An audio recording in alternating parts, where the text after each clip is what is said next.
Pakatan Harapan dijangka akan mengumumkan calonnya pada Isnin ini di Bukit Gambir.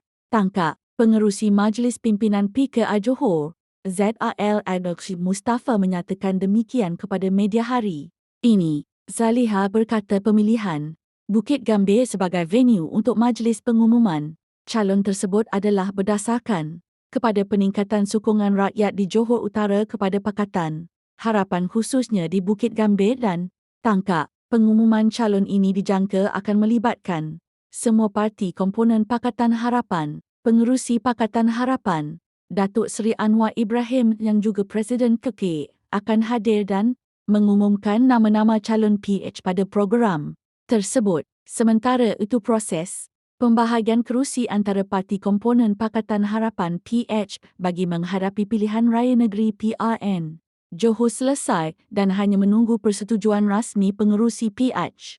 Datuk Seri Anwar Ibrahim, Ketua Setiausaha PH, Datuk Seri Saifuddin Nasution Ismail berkata justru pihaknya kini memberi tumpuan kepada gerak kerja jentera seluruh negeri bagi memastikan kemenangan kepada gabungan itu. Katanya, jentera akan memberi tumpuan sepenuhnya kepada persiapan pilihan raya dan penyampaian mesej kepada rakyat. Selepas pelancaran jentera ini, pimpinan dan calon PH akan menjelajah seluruh Johor bagi mendekati pengundi serta menjelaskan tawaran gabungan itu menjelang katanya. Pada PRN 2022, PH menang 12 kerusi dari keseluruhan 56 kerusi Dewan Undangan Negeri dan dengan 10 daripada dikuasai DAP.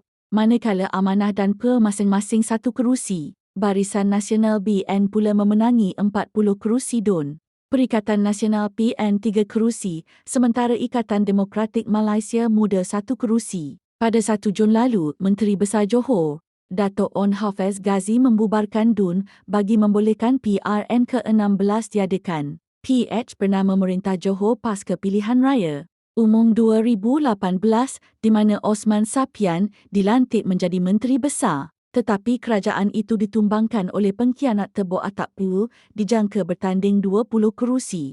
DEP 19 kerusi dan Amanah 17 pada PRN kali ini.